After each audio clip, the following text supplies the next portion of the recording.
Welcome to Between State Lines.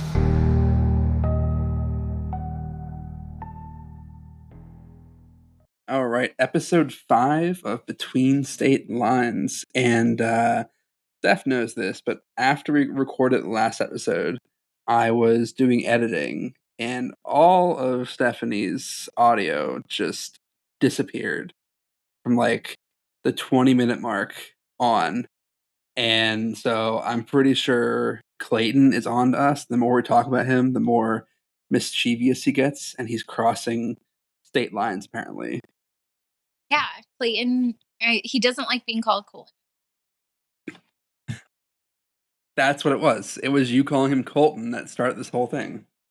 Yeah, and I did send you those pictures of me at Gettysburg, and there is a very scary face in that. That's pretty creepy. Yeah, I can't figure it out. I tried maneuvering like the lighting in the room, how to recreate that face, and I can't get it. I can't. It's a creepy face, and I'm so glad that you saw it too when I sent it over to you because, yeah, I have no idea. I even had a friend come in and try to recreate the whole thing. Could not figure out how we got this face on there. They were like, "It's not any of the artwork in your room. It's nothing reflecting off of it." They tried with my phone. Nothing.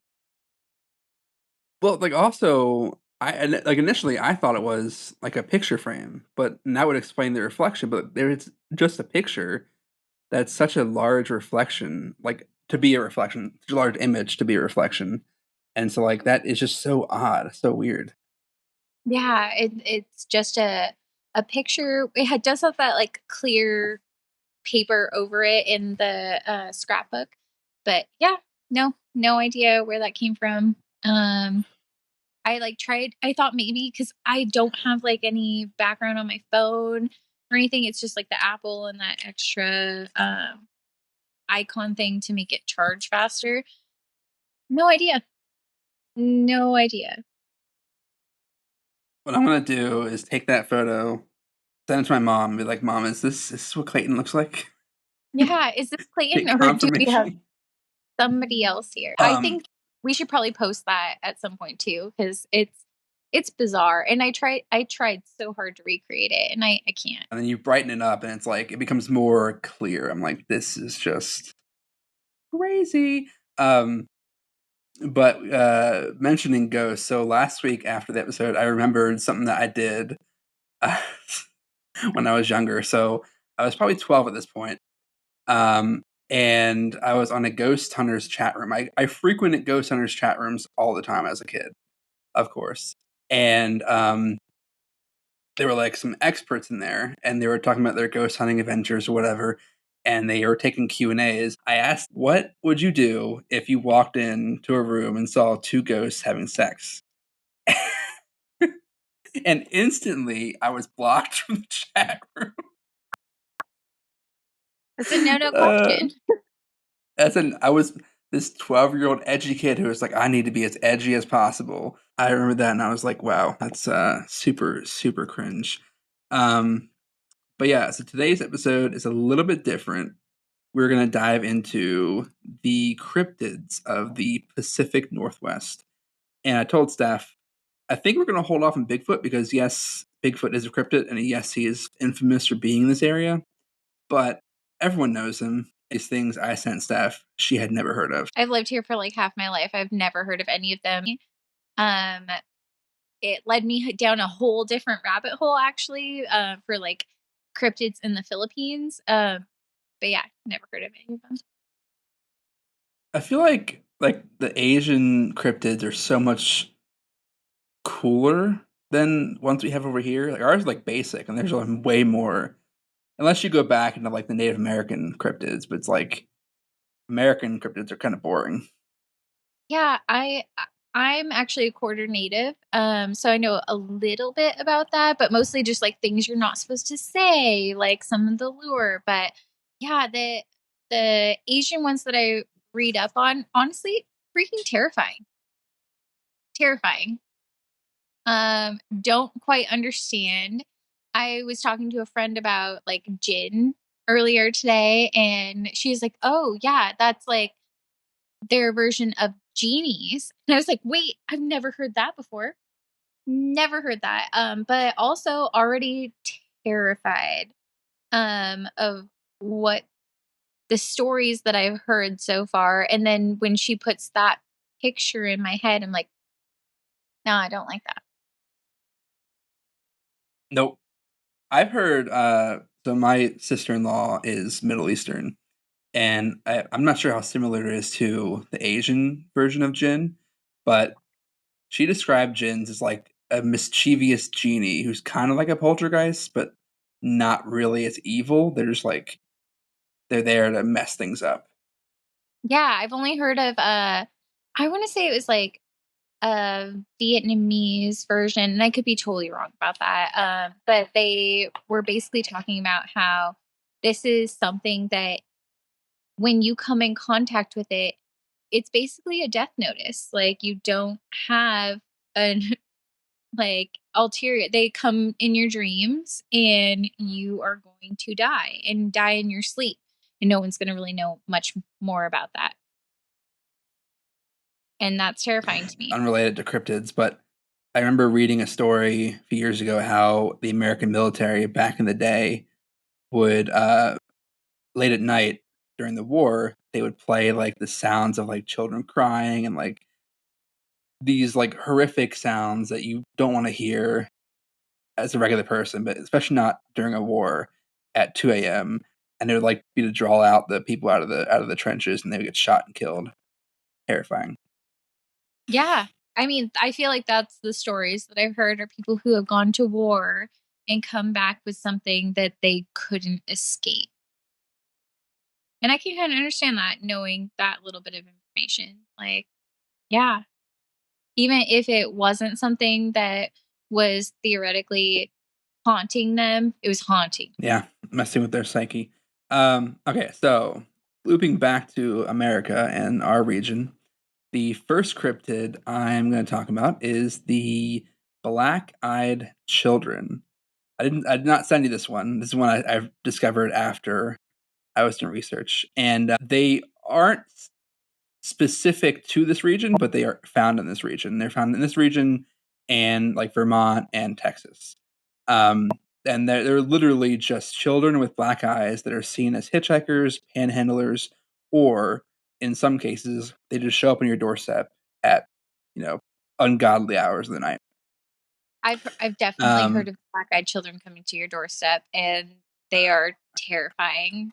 Just from what I've heard, terrifying because like will not relentless is probably the word for it. Just don't give up. And who knows what happens if you answer the door, but if you don't, they don't give up. they are very, very persistent fuckers. And like imagine you're at like a stoplight and you turn to your right and you see like these two kids just standing there staring at you. Unrelated note. So a few years ago, I was driving at like again like 2 in the morning and back on the East Coast, and I came to a stoplight, and it was a really long light because no one's going through that intersection at late at night.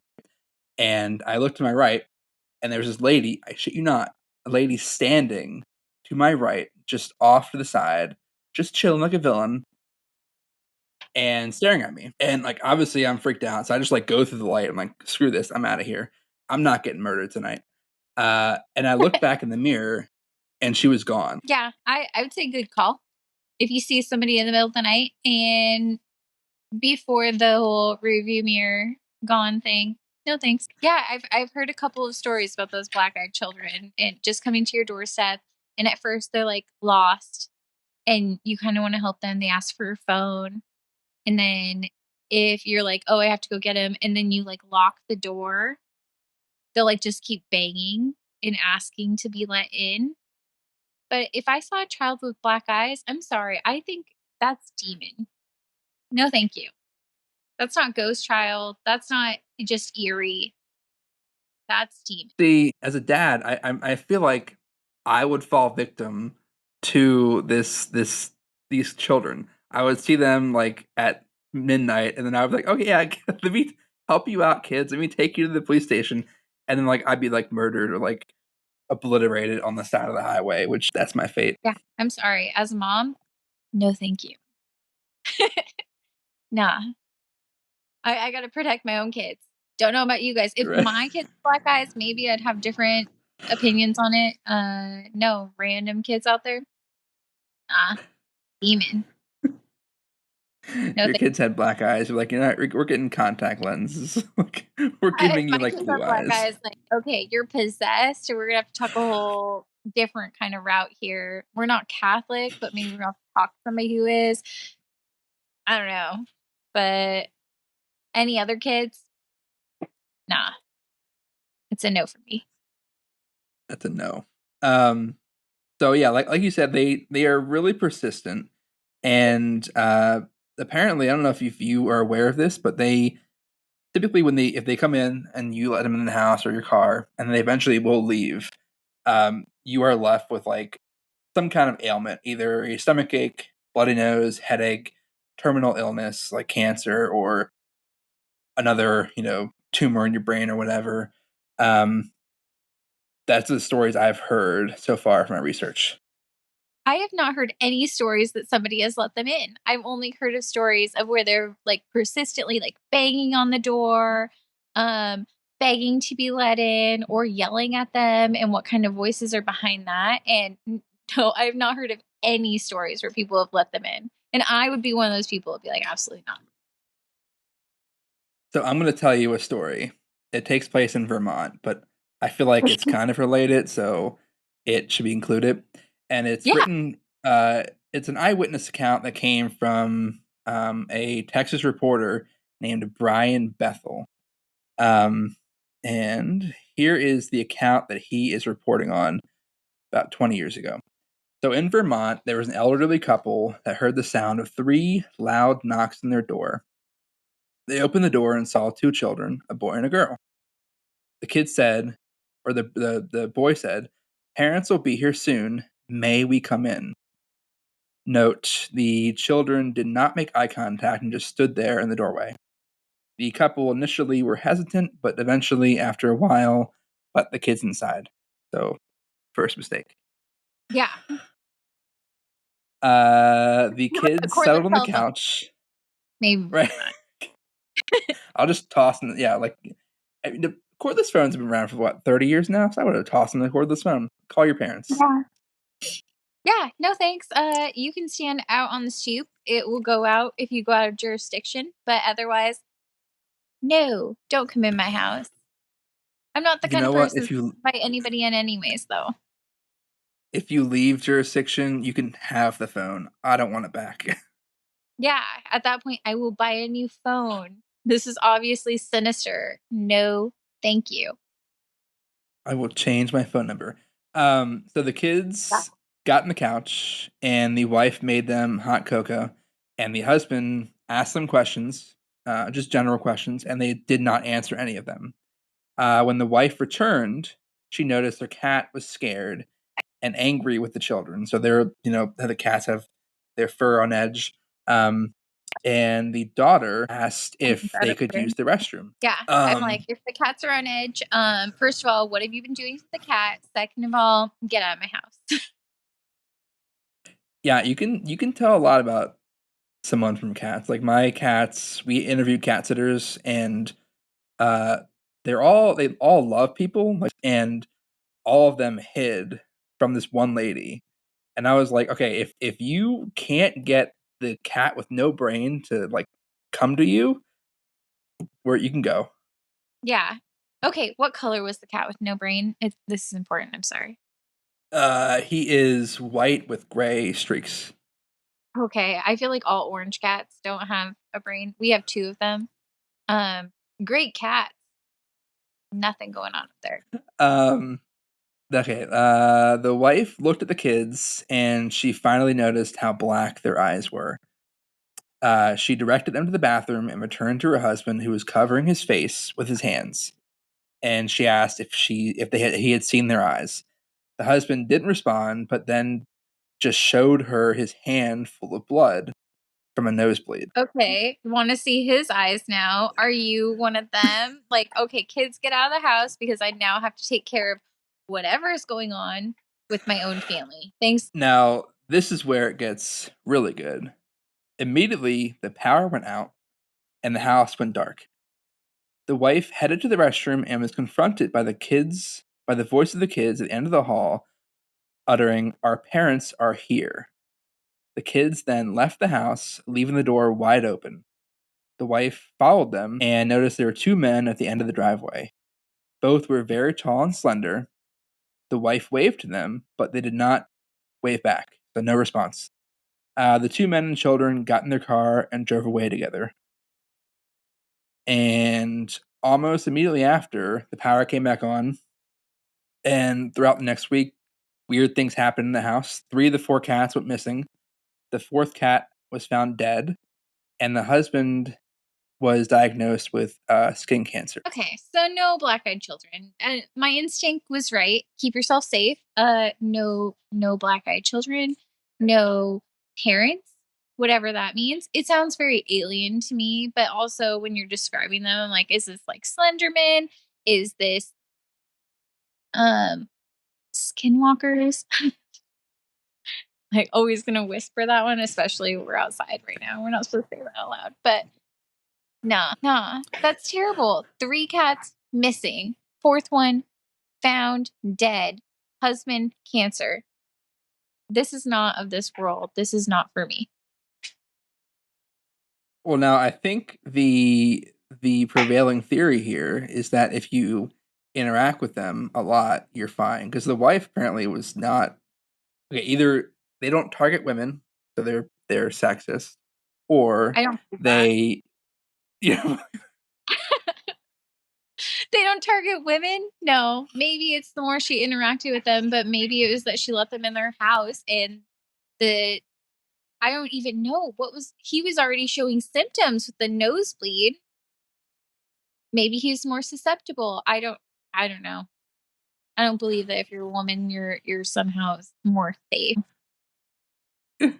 So we have 2 ideas. Either you're the first to invite them in, which it sounds like the wife was the first to invite them in, or you, you interact with them so much that they are too scared to hurt you. So, like, I think we should put this trial to the test. If you see some children with black eyes, let them in.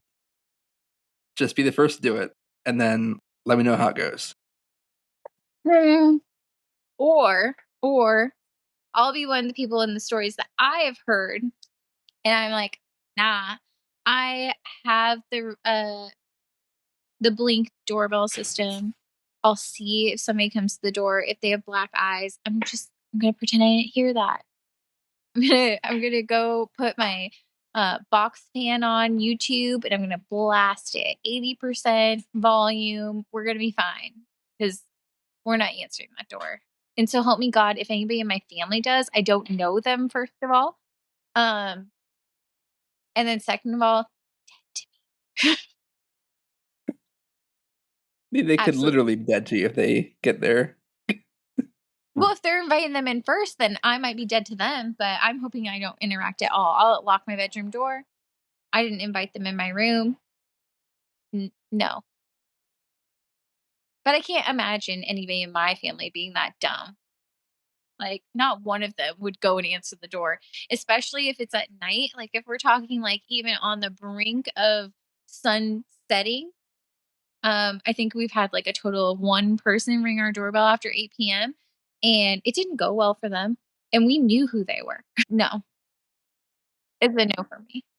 And, yeah, if they answer the door after that period of time and it's dark outside, like, I don't know them, first of all. They've already been possessed by the black-eyed children, and there's just no saving them. So if something happens to them at that point, like, sorry, I loved you, but I'm gonna stay in my room with the door locked. We normally don't get visitors here after like 8 o'clock, but like ever since my daughter was born, I'm like super like if you knock on my door or ring the doorbell at 9 p.m. and she's asleep, I'm already annoyed with you. Like I don't care who you are. Like, you're probably gonna wake her up. Like, I came downstairs probably like 2 months ago, and all my cats were on edge, staring at the front door. And it was like 9 p.m. at night, and I didn't think anything of it. So I was like, whatever. There's probably no one out there. But half an hour later, I looked at the Ring doorbell camera, and they were like, they were the freaking Mormons. The Mormons came to my house at like 9 p.m. And I was like, guys, come on, man. Like, you want to debate religion? I'm at like 2. Yeah, we've had some Jehovah's Witnesses come to our door, and then we had a great interaction because they came at like 5 p.m. and they talked to my uncle, who apparently will talk to anybody at a reasonable hour. No, if you come here too late, nobody's going to talk to you. Nobody's going to answer the door. If anything, we will turn on that doorbell, the part that you can like voice talk into it, and we will say something probably really rude. Okay, so the next cryptid is Bat Squatch.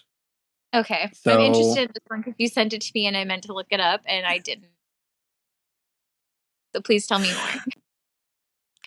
So Bat Squatch is considered the cousin of Sasquatch, aka Bigfoot. And it's a cross between a bat and a Sasquatch, as the name kind of gives it away. Its fur is blue, has yellow eyes, bird-like feet, and wings that are said to spread up to 50 feet wide, which is pretty freaking wide. That's a good wingspan. Yeah, I'm trying to picture it in this backyard. Yeah, I'm 5'3". That's a lot of meat. Yeah, lined up in this backyard. But that's also why I ended up researching cryptids and ended up in like the Philippines because they also had a bat-like cryptid. I don't think it was this big. It was absolutely terrifying. Like I said, they have cooler cryptids. But this one, Bat Squatch, is actually said to have some kind of supernatural abilities, like the ability to essentially disrupt electronics. This is known from the first ever account in the 1980s from a guy who was driving down a road in Pierce County, Washington, when his car suddenly stopped. And while he got out of his car or was going to, a huge 9-foot creature with bat-like wings landed in front of him, and kind of chilled there for a little bit, looking around, and then took off afterwards. And it's presumed that Bat Squatch somehow stopped that car because shortly after it left, the car was fine, started up, and the guy left. So it's alien-like because aliens normally stop your car. Also, why does this always happen in Washington? Washington has all of the creepy cryptids. I went camping in Washington once and I was like, nobody say skinwalker. Don't say it. I can't. Must go home if you even mention skinwalkers.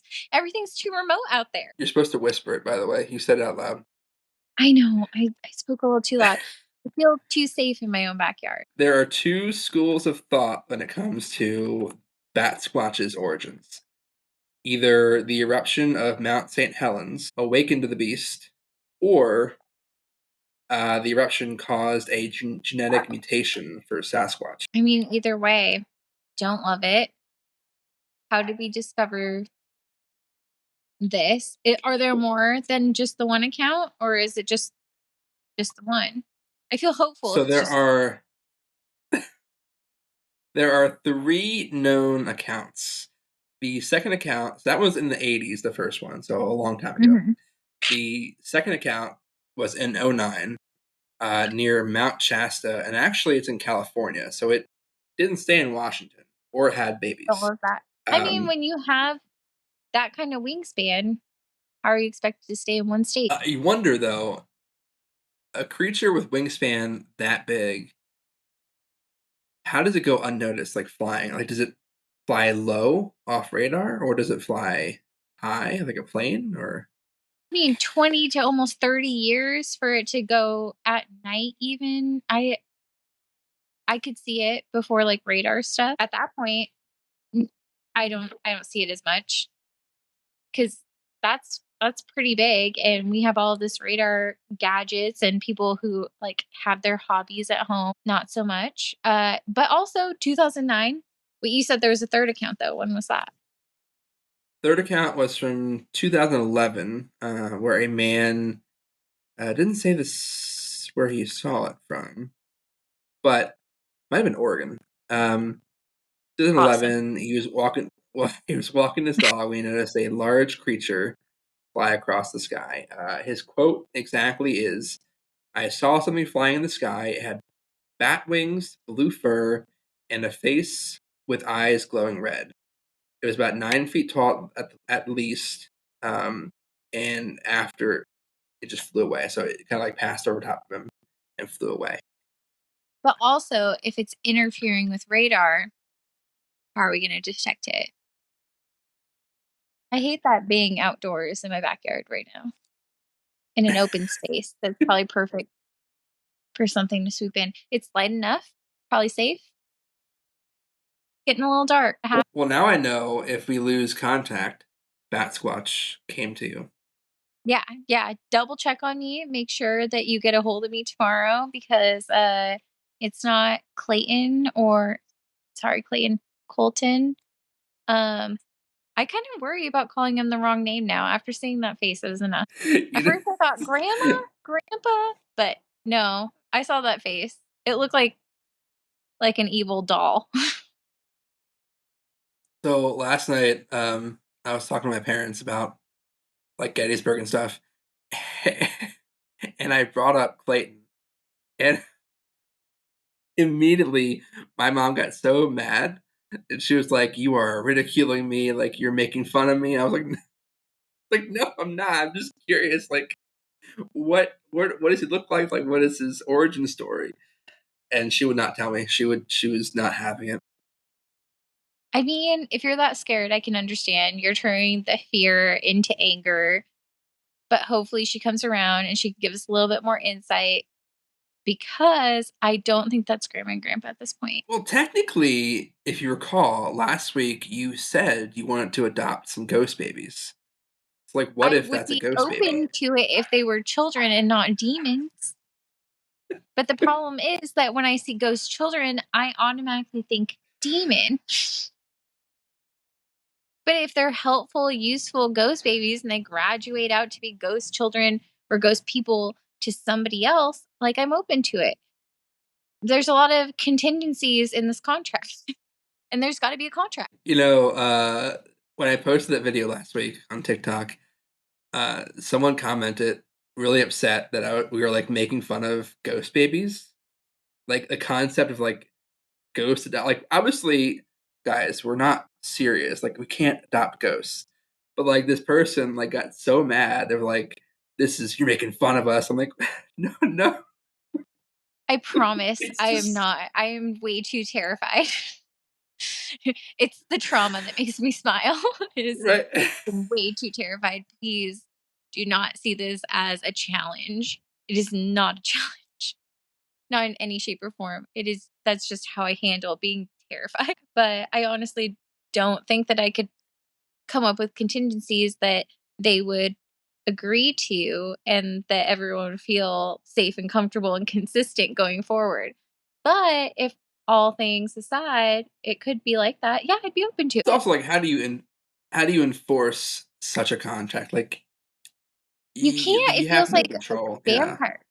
Yeah, you invite them in and you have to hope that they're going to keep up their end of the deal and not kill you. So, last thing about Bat Squatch, it's actually a fun fact. There is a beer named after Bat Squatch that is produced by Rogue Brewing in Oregon. No way. I love Rogue. I think it's an IPA, like a hazy IPA. Let's see. Okay. Bat That sounds right up their Squatch. alley. I'm actually going to the coast tomorrow, and now I will be looking for that. I used to float the river though, from like Corvallis, Oregon to Independence, Oregon, where they had Rogue Hop Farms. You end there, you get some lunch, you get a beer. It's perfect. Since then, they've closed Rogue Hop Farms, but they do have their brewery out on the coast. I'll be taking a look to see if I can find their Bat Squatch beer. Okay, so the next cryptid is actually from Washington again. So dope. Doesn't surprise me. Thanks, Washington. It is known as the Lake Chelan dragon. So it's kind of similar to the Loch Ness monster, and the particular telling of this beast is that it's a cross between an alligator and a snake, with extremely large, sharp teeth and wings. So a really big monster that looks like an And alligator and wings? snake, and wings, so it flies. Okay, so let's just mix a bunch of scary stuff and let's add wings. Awesome. Because Loch Ness Monster is not scary enough that it like swims and it's huge. I grew up in California, down San Diego area, and we had our own version of a Loch Ness Monster, which I used to read about in middle school and think it was the coolest but scariest thing I've ever heard of. It did not compare to an alligator snake with wings. But I love What was alligators, that so one called? I don't remember. I'm gonna have to look it up. I'll have to look it up. I'll come back next week and maybe I'll find at least one of the stories if this has any sort of remote truth. And there are some along it. Because I was 12, so at least 20 years ago. But like when the internet first started and I had it access in my home, I used to read about this because we moved up to Oregon and I was homesick and apparently really into some creepy stuff, but wanted it to not be near me, just near me adjacent. I really like alligators. I don't love snakes. I don't love when things can fly and they're already scary. So I'm interested. Please tell me more. So there are two origin stories that I found. So one comes from homesteaders and one comes from the Native Americans. I think the Native American one sounds more realistic, more plausible than the homesteader one, but you can tell me. So the homesteader version is in 1812, a Scotsman took a treasure chest from Fort Augustus, Scotland, where his father was stationed as a soldier. The chest was presumed to be full of gold and treasure and taken aboard a ship set for sea. Off the coast of Washington, the ship faced a pretty violent storm, which resulted in it somehow making its way to what is known as Lake Chelan. Uh, I looked at a map, and as it stands today, granted, there may have been like some kind of changes between the landscape, but right now it's a 250 plus mile trip from the coast to Lake Chelan. And while there are like rivers and streams, it's less plausible that would have happened. Yeah, I know I got my scuba certification up in Washington and it wasn't off the coast. It was actually more inland, but that the area that we were in was still classified like seawater, but it was like pretty far in. I'll have to also look up where that is. So I can kind of believe it. Um but also it doesn't kind of ring like Divot Box. And then that kind of brings me back to the Jinn stories, because of the whole like genie thing of being like trapped in something and awakened. I haven't heard the Native American version yet, so I can't tell you like how much scarier that is, but I can see the element of truth in there. So with this version, the ship capsized, and unbeknownst to the crew, the chest actually contained an egg, which cracked open on the floor of the lake, and a creature obviously came out. So that was 1812. 1892, fast forward 70, 80 years now, a man was bathing in the lake when something locked onto its legs with sharp teeth. His friends tried to pull him out of the water, but the dragon or beast would not relent. Um, and eventually there was this back and forth tug of war, and he got pulled in and dead. I mean, that sounds like an alligator to me. And so they described it as a really big beast, but I mean, if they're too cowardly to really compete with it. But are there alligators in Washington? I would hope not. I'm just the description of it, I am like, okay, alligator beast. Sounds like it. Sounds kind of like hippo alligator esque. Yeah, I would be terrified of this, and even just that element of like this could be plausible. Yeah. Um 70 years old and that kind of fight. Who am I to say what their lifespan? What do you got for the Native American version? So the Native American version is the creature has always lived in that lake for as long as we've known, or the Native American culture has known. But the creature is actually an evil spirit, which took the form of a large serpent that resided in the lake and terrorized the whole entire valley. It would scare away animals and fish and come out of the water every now and then to destroy homes, destroy people. Um, but eventually, a good spirit put up a rock barrier, which trapped the serpent in the lake in hopes of preventing further bloodshed. This actually angered the creature more, who did get his way up into the valley and killed all the Native Americans except for one girl. Um, but sadly, she survived, but sadly, the water left her stranded and she eventually died. But before passing, she painted the story of her life on the rock walls, which can be seen to this day when the lake level is low. Awesome. Um, Still seems plausible. Won't discount that in any sense. That's terrifying.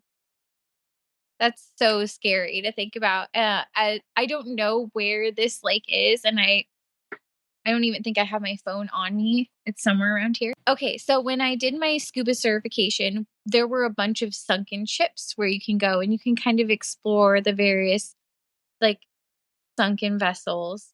Not enough that you touch them because that's like the first rule is don't touch the ground. And then you have all the sediment that comes up. So yeah, it was a really eerie feeling. And thinking about that it could have been anywhere near this place terrifies me. Like, because you wonder what's down there. Like, I got to swim with jellyfish, which was a lifelong goal. Um, but it was a really eerie feeling being down there and thinking that there could have been something else with us. So you mentioned scuba diving. Hmm. Apparently, in 1945, a school bus drove off the road full of children and crashed into the lake and sunk to the bottom of the lake. Um, the state sent divers out there to recover the bodies, recover the vessel as much as they could. And some of the divers told tales of seeing a dark, shadowy creature at about 200 feet below the surface. And one diver was so disturbed by what he saw, he would not go back down. Yeah, I would imagine that. I'm really thankful that there wasn't a school bus down there. Yeah. No, thank you. So that's that one. And the last creature I looked up was Stickman. Sounds like Slenderman. It is a tall, thin, humanoid creature with stick-like or twig-like appearances. Witnesses often report that the creature has long limbs and a body that resembles a bundle of sticks or branches, and its appearance is said to be somewhat skeletal, which with features that make it blend into the environment. It's kind of like a stick insect. Yeah, like one of those are they like spiders? I feel like there's like I think there is like a stick bug, but I can't think of what they I feel like they look like spiders, but I've only seen one in my entire life. And it scared the crap out of me. I ran another way. I've never seen one in person, but I remember one from was it Bug's Life? Had a stick bug. Not as scary. I think I was in my backyard or my grandpa's backyard when I was a kid and I saw this bug that looked like a stick and I realized it was a bug and I just took off in the other direction. I never saw anything like it again after. So this is a relatively new cryptid. And in 2018, a hiker in the Cascades reported seeing a tall, stick like figure standing among the trees. The hiker described the creature as moving quickly and blending into the foliage, making it hard to get a clear look. Um, and the most people have seen it at dusk or early in the morning. Awesome. About this time of day or really early in. So that was 2018. 2019, Olympic Park, Washington. A group of campers reported seeing a strange figure near their campsite. Again, thin humanoid shape. This was seen kind of in night, so a little bit darker. But they couldn't really see it, blended in, and then pieced out. Now there's one sighting in 2020 in Oregon in the Mount Hood National Forest, Okay, we're which far enough is that away. Should be we're safe. far. Unless in the last um, 4 years he's made his way down this way. he could have. He's stick man. He could probably float. He's that stick like. I'm pretty close to my back door. I think I could make it. Keep casually looking over my shoulder. So the 2020 version was a individual was hiking alone and saw Stickman in the clearing, and again skeletal figure, stick-like appearance, and just staring at them from a distance. So at least Stickman keeps his distance. He just kind of creeps on you, like any other man in the world. Doesn't actually make contact with you or hurt you. Just kind of like That's very is nice. back there. Gives you some space. Yeah, He's that's a little okay. creeper. He's a creeper out in the forest. Like, just leave the forest men alone. So that is all of the sightings. That there are a few other ones. They're all the same, where it's like a stick figure, but they're all similar sightings. So really, that's really it. That's all I have for that stick man. But he's out there. He's looking for you. Yeah, I don't love that. It's been about 4 years. I'm pretty far south of Mount Hood area, but he made it across state lines. And it didn't take him very long, like what, 2 years? Yeah, it does seem like he has moved south. But I mean, 2021, he was seen back in Washington. He likes to like just go between those. That is kind of the area that I came from. I was up in Vancouver for a little bit, so like probably a little bit more scary then. Now that I'm like 90 miles away, I feel a little bit safer. But I don't know anything about Stickman. Is he walking on foot? Is he hitching rides? How is he making it over this way? It's been 4 years, or I guess 3 years since 2021. He could be hitchhiking with the black-eyed children. Terrifying. Is he? And again, if anybody answers the door to some black-eyed children, first of all, I don't know these people. Doesn't feel like my family.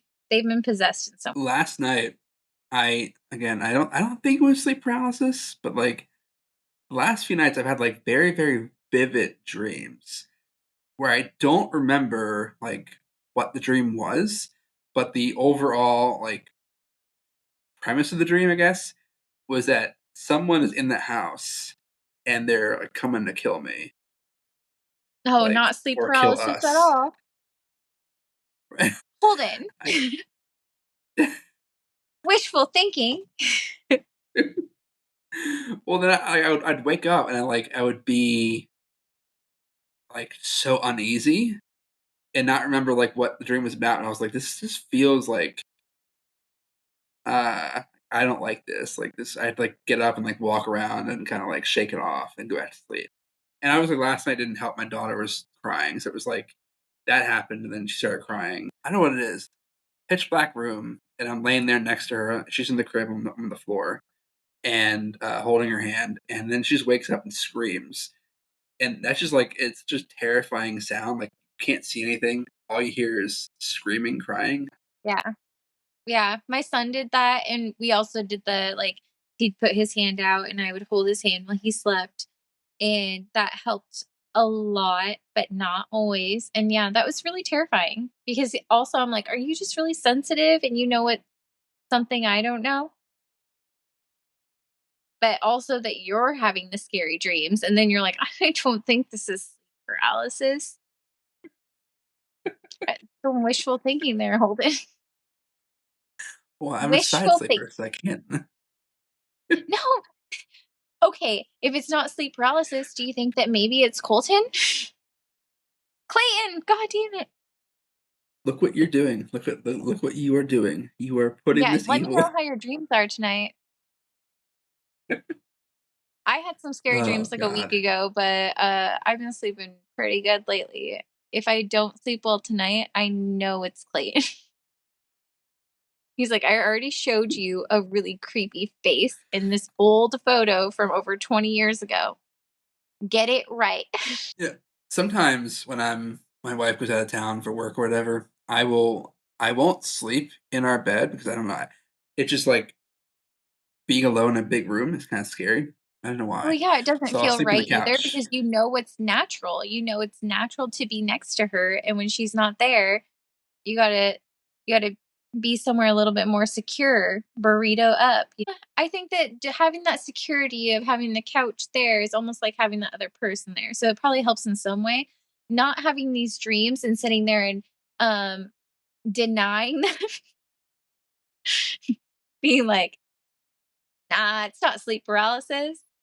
Okay, it's not sleep paralysis, but then is it a ghost? I didn't tell you we were doing yard work and we came across a dog headstone, and Awesome. it was like not just a dog headstone. It was like a hand, like they took a stone like and like carved into it the kid's handwriting and shit. Okay, the worst part is we had a bonfire and we like had that as like the base of the fire, not knowing it was a headstone. So we turned it over the next day. There was like our faithful friend Bunny or Bailey or something like that, and I was like, oh, then I just threw it in the trash. But Oh my god! You threw it in the trash after you used it as a I have the dog bonfire in the base? backyard. Okay, It's a lot to take in. you know I have Wait, the dog body, so like that's enough. yeah, but you got rid of his headstone. He has no marked grave now. He's a wandering soul and he's wandering into your home. No wonder your child's not sleeping and you're having not sleep paralysis. You threw it away? Is there time? Can you go get it back? It's gone now, isn't it? It's long gone. It's And you don't even know if it's Bunny or Bailey. I think You can't even I think it you was can't even Bailey. make a memory. Like, here lies sweet dog. Sorry we didn't know you. Throw the whole dog with the headstone somewhere else, not in the trash. But you gotta put it to you gotta put it to bed. You know? You gotta put it to bed. If you Well, I continue to always have these wondered bad dreams, why. I hope to God you do something with this dog. I always wondered why the back corner, the roses were always like growing so well. I was like, well, they're just feeding off the nutrients of the dog. I guess we have roses over here, and the trick is that my uncle just tries to ruin them every single time. He just runs them over with a lawnmower, and then whatever reason, that's like the perfect pruning that they just come back beautiful. I'm like, you are the best rose keeper for somebody who hates roses. But you have a dog back there, and you took his headstone away. You're gonna have to make a new headstone, especially if these dreams keep coming up for the both of you. Like somebody's coming in to murder you. The worst I part don't. is probably that like if there's one, there's probably more. And I threw a lot of stones away. Like, I mean, I didn't think they were anything but like oh, this is really flat stone, trash. Well, it didn't say anything. But that one said No, something. We had a tree on the side of the house, and my uncle took it out to make a renovation over here and like build his end of the backyard. And I just told him like, look out for a lot of animal graves. They're probably pretty shallow. Um, we had like a hamster and a rat, and my dad made us bury it ourselves, and we were pretty young, so I can't imagine they were very deep. He said he didn't find anything. Like, you actually found the headstone and the full dog. You well, I gotta didn't find where find he the found dog. the dog. You just found the dog head? Dog head. I didn't find. I don't know where the body is. It's somewhere in the Oh. corner. I don't even remember where I got the stone from. So like, I don't know exactly where. I picked. I was like moving stones out of the garden, and like, so I had like a stack of stones, and I was like, okay, this one's gonna be great for the bonfire. And then like, yeah, realized it was a headstone. I was like, well, I mean, too late to put it back. So don't know How where it about came you just from. go sage that end of the garden, tell everybody you're really sorry. But you'd like to have some great plants over here. If they could please like bless this mess, because there's no hope at this point. If you have bodies back there, you took away their headstones, they're not at peace. They're obviously trying to kill you. They've told you that in your dreams. I don't even know what they're telling your child, but we gotta sage all of this. Good vibes only. It's not looking good. And I don't even know how to fix it at this point. Because you don't even know where the bodies are. No idea. Could be more than one. Could be like just one. I doubt it's just one. At this point, you've been moving rocks. It's probably one for the dog, but there's probably some rats out there or something else. I don't know. If we had a rat and a hamster over there, I don't have a lot of faith. But funny story about the hamster. My best friend, who's still my best friend to this day, when we were in high school 20 years ago, we were both getting ready for cheerleading practice or a game or something. And I didn't ever have anyone come to my house, but she was over. We were in the bathroom upstairs. The hamster was in there. And I was like, this is Angel. She just looks like she's dead. She always does that. And I like picked her up and she was like stiff. And I just dropped her and started screaming. Was she dead or was she? She was dead.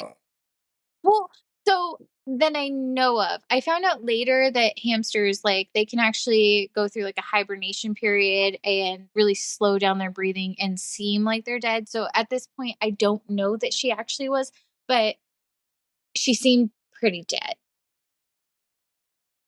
And we definitely had like a rat and a bunny that actually went out there too, because I had a bunny rabbit, Jack, that my sister promised to feed. I hope she never watches this podcast because she would murder me for telling this story. I had a 2-pound bag of carrots that I had just bought for him and like a new thing of food. And I was gone for 3 days. And I was like, please feed my rabbit. She's like, absolutely, absolutely. I came back and he was dead. And she's like, I don't know what happened. And nothing was open. And I was like, you fed him? And she's like, yeah, I fed him. And I was like, what did you feed him? Poison? Because he's dead and nothing's open. But yeah, she would murder me if she ever hears this. So hopefully she doesn't. To tag her. I'll just tag her in the TikTok. Don't bring this up in TikTok. She follows me on TikTok. Leave it on Spotify. Rest peace, Jack. He was the sweetest bunny ever. Every time he was nervous, he would lick people. It was so cute. Done dirty. But also that hamster was hers. So sorry. Rest in peace, Angel. I just discovered it, though. I swear to God, I didn't kill that hamster. Was the hamster after or before the rabbit? So much before. I think I was like 15 when the hamster happened. And the bunny rabbit, I was like 18, maybe 19. So like 4 or 5 years later. It was her revenge. I can't deny nor say that, but if she hears this podcast and I don't deny it, I am dead. So I'm going to deny it. It was not on purpose. It was a complete accident. I don't know what she fed Jack, but she fed him. Damn it. I'm going to contact the authorities, get an autopsy on this 16, 17-year-old bunny now. If you find him, my uncle did, he got that tree out, never did find any of the bodies. Because I warned him. Headstone there. Well, no, there was definitely no headstone, but they were probably pretty shallow. Like, we were kids and we were expected to dig the grave ourselves. So can't imagine it was that deep. And I know that with that bunny, I did bury the carrots for the journey. Never did get any carrots over there. So we had 2 hamsters who, the longest I've ever had them, like 3 years each. And then one got a tumor, eventually died. And then the other one just died of natural causes. We buried them both in our apartment, like in the front of the building and the garden. And then when we moved, I was tasked with exhuming their boxes. And I found one. The other one was like very much broken down and gone. Yeah. See, that's the problem is we still live in this house. the bodies are right around the corner from where I am right now. If they're still there. I mean, the area is still there. We didn't build over that, so this isn't like a poltergeist situation kind of thing. Just don't know. Just don't know. Never.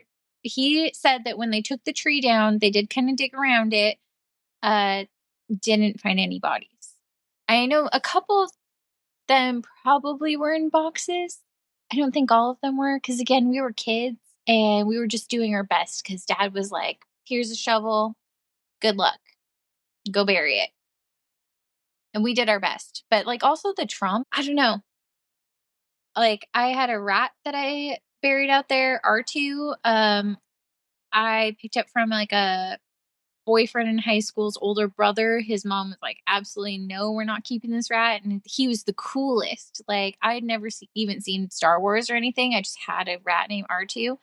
And it was probably about 2 years, and it was like Thanksgiving weekend he passed away. It was a rough one. He's out there. I don't know if I was smart enough to put him in a box. Probably not. I probably just was like, he's covered. And we also have like cats and dogs. Who knows? I don't want to think about that though. Well, I think that is the perfect note to end on. Dead Oh my animals, god. dead pets. So many dead pets. We didn't ever do that with dogs and cats. We always had to call someone. Last story. One time I had a hermit crab, and I just bought it from PetSmart, and I took it in for show and tell. Literally the next day after buying it, and I bring it in. I'm at the front of the room, like, look at this is my hermit crab. Some little punk in the front row is like, oh, that hermit crab's dead. I got sold a dead hermit crab. I was like a 10-year-old kid showing it off for show and tell. I just brought a dead corpse into class. Okay. I have one more then. I had a fish. Her name was LaFonda. She was a big sucker fish, like pretty big. Early Times Whiskey had a contest about when I was probably around 21, where you did your best fish face. And so I did my best fish face in front of my fish tank, and my sucker fish was dead in the background. And granted, I got first prize. Grand prize was $1 million. First prize was a t-shirt and a hat that said I have the right to declare a man day whenever I want. So I felt like it was a lose situation. Both my fish was dead, and I didn't win $1 million. I won a fucking t-shirt and a hat. I Would the can $1 million declare have man made it day. worth it? I mean, it would have softened the blow. That's fair. And honestly, I don't even know if I posted that picture or if I posted a fish face picture after that, because I think I was so shocked by my fish being dead that I don't know that I put that in there. And would I have won?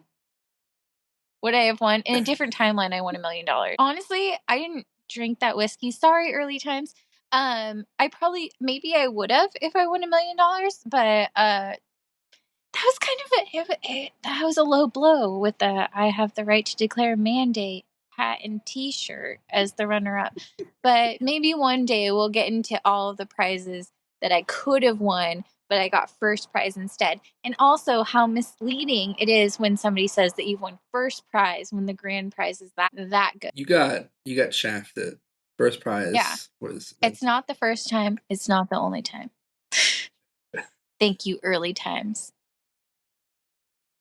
But if you want to sponsor us, then we're open to it. Yeah, you want to sponsor us, we will sing your praises. I'll tag you. We will declare all the man days and be happy about it. But until then, I was not happy about the prize. It's like, well, this sucks. Okay. Well, that's a great note to end on. Everyone, thank you for sticking around and listening to us ramble about everything under the sun. Everything. Send us your stories, like your terrifying stories. I want to know spookiest encounter. I want to scare Stephanie, so I want to have something to make her have nightmares at night. So yeah, send I it might over. do this more from the backyard. I might bring a light out with me so it doesn't have to be like This feels very what's that movie back in the 90s where they just did it by like phone line? Was it Blair Witch? Yeah, this feels very Blair Witch. I'll do better next time, but man, is the internet connection sweet out here. Yeah, we'll be doing this more. Although next time there will be a 12-foot skeleton out here. Don't tell my uncle. All right. Well, thanks for listening, guys. We'll see you next week. See you next week.